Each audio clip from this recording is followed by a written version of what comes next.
جب 70 سالہ بزرگ نے دیکھا تو پردہ وہاں بھی آج ہی اٹھا کہ وہ بزرگ کون تھے. وہ حضرت عبداللہ سومی رحمۃ اللہ تعالیٰ علیہ امام حسین رضی اللہ تعالیٰ عنہ کی نسل میں سے آپ کا شمار ہوتا ہے. اور یہ ادھر سے جو سیب بخشوانے گے، معاف کروانے گے، معافی منگوانے گے، تقوی کے دیکھا کہ تقوی میں ضرب پڑتی ہے اور دبا لگتا ہے، میلوں کا سفر کر کے جانے والے یہ حضرت امام حسن کے گھرانے کے شہزادے تھے. اب ایک طرف حسینی شہزادہ کھڑا ہے اور دوسری طرف امام حسن کے خاندان کا شہزادہ.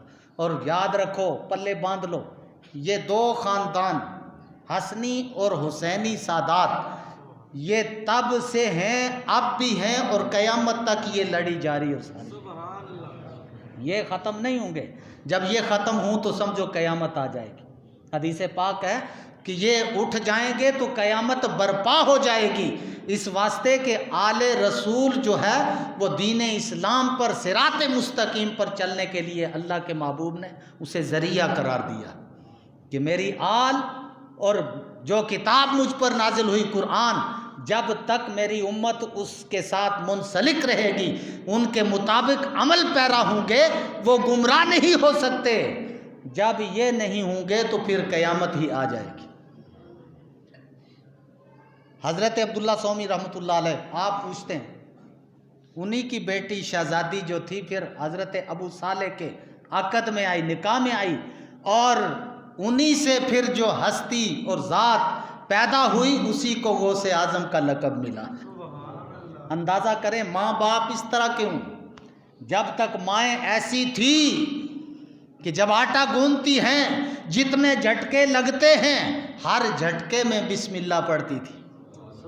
جب پیڑے بنائے جاتے تھے ہر پیڑے بناتے ہوئے کئی مرتبہ درود شریف صلاۃ و سلام کے نذرانے الاپے جاتے تھے. اب جب روٹی ڈالی جاتی تھی تو بسم اللہ شریف پڑھ کر روٹی توے میں ڈالی جاتی تھی. وہ روٹی جب اولاد کے شکم میں جاتی تھی 14 طبق روشن ہو جاتے تھے. اس شکم سے پھر کوئی پیدا ہوتا تھا تو وہ اللہ کا ولی بن کر پیدا ہوتا تھا.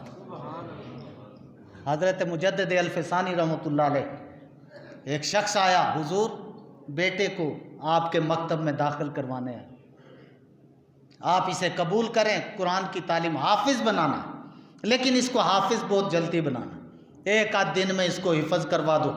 آپ نے فرمایا 1 آدھ دن میں حفظ ہوتا ہے؟ کبھی تو نے سنا؟ اور جو ایسا کرے وہ اللہ کا ولی ہوتا ہے. کہ ماں کے شکم میں بھی کچھ پارے یاد کر کے حفظ کر کے آئے وہ اللہ کا ولی ہو سکتا ہے. تو بیٹے کو لایا، پھر بھی آپ نے فرمایا اسے بٹھاؤ اور ساتھ نصیحت فرمائی کہ بیٹا جب نماز ہو تو میری دائیں طرف جو ہے صف میں کھڑا ہوں، دائیں طرف کھڑا ہوں. وہ ایک شخص آیا تھا کہ میرے بیٹے کو حافظ قرآن بنانا. آپ نے جب نماز کی امامت فرمائی تو دائیں جانب سلام پھیرا تو دائیں جانب جو صف تھی وہ سارے حافظ قرآن بن گئے.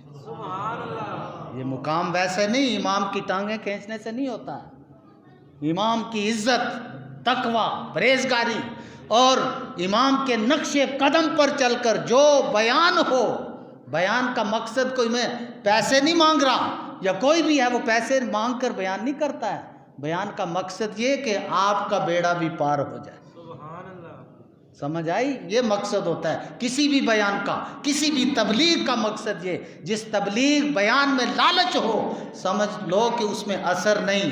محبوب سبحانی نے تبلیغ فرمائی تھی، اور تبلیغ کا عالم یہ اللہ نے وہ طاقت اور قوت بخشی کہ منبر پر بیٹھ کر آپ واز فرماتے ہیں، جتنی آواز پہلی صف میں پہنچتی ہے اتنی ہی انتہا کو بھی پہنچتی ہے. سبحان اللہ. پہلی صف اور انتہائی ہماری مسجد کی صفیں نہیں تھی، بڑے بڑے میدان گراؤنڈ صفیں باندھتی تھی. جب آپ کا بیان شروع ہوتا تو صرف مسلمان نہیں، دیواریں پھلانگ کر، دیواروں پہ اونچے ہو کر یہودی اور عیسائی بھی آپ کا بیان سنتے تھے. جب آپ کا واز ان کے دلوں میں اترتا تھا وہ کلمہ پڑھ پڑھ کے مسلمان ہوتے جا رہے.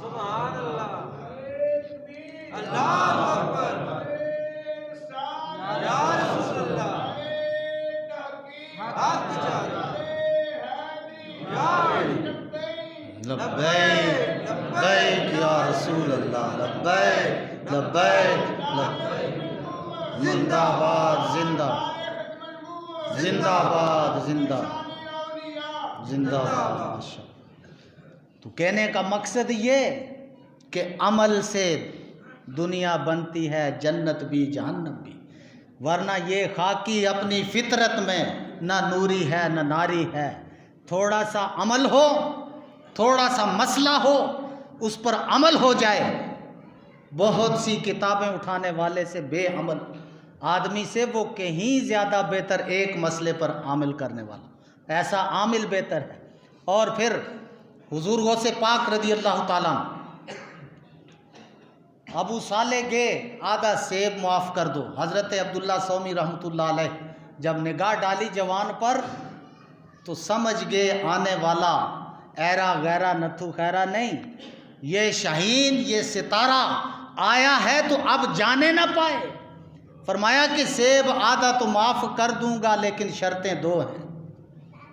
پہلی شرط آپ نے ذکر فرمائی، جس باغ کا تو نے نصف سیب کھایا ہے نا، اس باغ کی 12 سال باغبانی کرو، مالی بن جاؤ۔ 12 سال کے بعد میں دیکھوں گا کہ باغ کی باغبانی تو نے صحیح کی یا غلط۔ اگر صحیح ہوگی تو قبول ہوگی، اگر صحیح نہیں تو 12 سال کا عرصہ بھی ضائع ہو جائے گا۔ آپ نے غور و فکر، 12 سال تھوڑا عرصہ نہیں، ایک بچہ پیدا ہوتا ہے 12 سال جوانی کے عمر میں داخل ہوتا ہے، 12 سال کا عرصہ معمولی نہ تھا، لیکن آپ کی ایک نگاہ دنیا اور دنیا کے عذاب پر تھی، اور ایک نگاہ میدان محشر اور محشر کے میدان کے عذاب پر تھی۔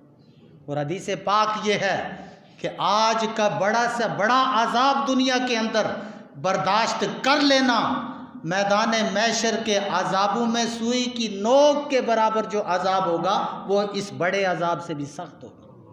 اسی واسطے نبی کی نگاہیں آخرت پر رہی، اور نبی کے جو غلام تھے صحابہ، نگاہیں آخرت پر رہی، اور پھر نبی کے غلام، صحابہ کے غلام جو اولیاء آئے، دنیا کی پرواہ نہ کی، آخرت کے میدان پر نگاہ تھی۔ حضرت ابو صالح کی نگاہ بھی آخرت کے میدان پر پڑی، دنیا کو بھی دیکھا، دنیا کے عذابوں کو بھی دیکھا، میدان محشر کو بھی دیکھا، وہاں کی رسوائیوں عذابوں کو بھی دیکھا، فیصلہ یہ کیا مجھے 12 سال باغ کی رکھوالی کرنا منظور ہے، آپ مجھے وہ شرط قبول کرنے کی اجازت دیں۔ آپ نے فرمایا جاؤ میرے باغ کی رکھوالی کرو۔ 12 سال کا عرصہ گزر گیا، اور پاکستان کے کسی ٹھیکیدار کو 12 سال باغ دو نا، پتہ چل جائے گا کتنا بڑا ولی بنتا ہے۔ جب مالک 12 سال کے بعد جائے تو پھل تو درکنار، درخت جڑوں سے غائب ہو جائیں گے، لیکن اللہ کے ولی کو کہ ٹھیکے میں 12 سال باغ دیا جائے تو اس کا نتیجہ کیا نکلتا ہے؟ جب 12 سال کا عرصہ ہوا، اچھی طرح باغ کو پانی بھی دیتے رہے، درختوں کی دیکھ بھال بھی کرتے رہے، پھلوں کو دیکھ بھال کرتے رہے۔ جب 12 سال پورے ہوئے پھر دروازے پر دستک دی، حضور آج 12 سال میرے مکمل ہو گئے۔ آپ نے فرمایا 12 سال ہو گئے، پھر ایسا کرو کہ اس باغ جس کے اندر 12 سال تم نے رکھوالی کی ہے اس کے سیب کچھ لا کر مجھے کھلاؤ۔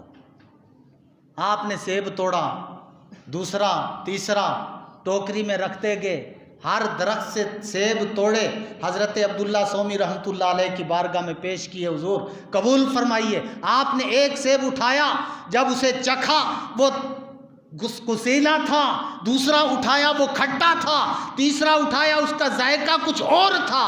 آپ نے جلال میں آ کر کہا ابو صالح 12 سال کے بعد تو ایسے سیب لے کر ابھی تک تجھے یہ خبر نہیں کہ کس درخت کا سیب جو ہے وہ میٹھا ہے، کس کا ترش ہے، کس کا کسالا۔ آپ نے عرض کی حضور آپ نے مجھے مالی بنایا تھا، کھانے کا تو نہیں کہا تھا۔ آدھا بغیر پوچھے کھا لیا، وہ بخشوانے کے لیے 12 سال مالی بنا رہا۔ اگر آج میں ہر سیب سے سیب درخت سے کھاتا رہتا تو پھر بخشش کا کیسا ذریعہ بناتا؟ میری بخشش کا کیا ہوتا؟ میں اس کا جواب دہ کیسے ہوتا؟ آپ نے رکھوالی کا کہا تھا، میں نے رکھوالی کر دی۔ پھر عبداللہ سومی رحمۃ اللہ علیہ سمجھے کہ یہ شہین آ گیا ہے، یہ ستارہ آ گیا، اب جانے نہ پائے۔ فرمایا کہ دوسری شرط یہ کہ میری ایک بیٹی ہے، وہ نابینا ہے، اپاہج ہے، گونگی، لنگڑی، سب صفات جو صحت مند تندرست آدمی کے اس کا عکس ذکر فرمایا، اس کے ساتھ نکاح کرنا ہوگا، تب نصف سے معاف کیا جائے گا۔ لیکن اللہ کو منظور کیا تھا کہ مرج البحرین یلتقیان بینہما برزخ لا یبغیان، کہ یہ دو خاندان، ایک طرف امام حسن کا خاندان، دوسری طرف امام حسین کا خاندان، جب یہ دونوں خاندان ایک مرکز میں جمع ہوں گے تو اس مرکز سے جو ہستی ظاہر ہوگی اس کے سر پر غوث اعظم کا تاج رکھا جائے گا۔ اس واسطے یہ سب کچھ نظام اللہ کی قدرت کے مطابق ہوا۔ آپ نے غور و فکر کی، پہلے تو قیامت کا مسئلہ تھا، اب نکاح کی بات آئی، زندگی کا مسئلہ۔ نکاح تو آدمی کرتا ہے خدمت کے لیے، بڑھاپے میں، بیماری میں اپنی زوجہ، اپنی بیوی اس کی خادمہ بنے، خدمت کرے، کھانا پکا کر دے۔ یہ تو ایسی شرط ہے کہ الٹا مجھے خدمت کرنا پڑے گی، لیکن نگاہ میدان محشر پر پڑ رہی۔ آپ نے عرض کی حضور آپ نصف سے معاف کر دیں، مجھے یہ شرط بھی منظور ہے۔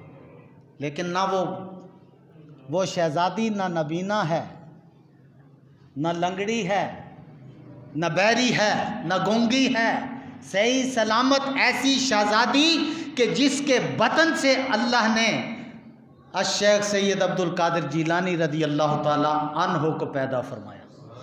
اور پھر غوث اعظم کا مقام کے دین اسلام سے پوچھتے ہیں، کسی مولوی سے نہ پوچھنا، بے ادب بھی بہت ہیں، کسی اور راستے پر لگا دے گا، ولیوں کے منکر بھی بہت ہیں، غوثوں کتبوں کو نہ ماننے والے بھی ہیں، ماننے والوں سے بھی نہ پوچھو، اس دین اسلام سے پوچھو کہ جو اللہ کے محبوب لے کر آئے، اور جو دین اللہ نے محبوب پر نازل کیا تو اللہ کو بھی یہ کہنا پڑا ان الدین عند اللہ الاسلام، اللہ کے نزدیک بھی اگر کوئی دین ہے تو دین اسلام۔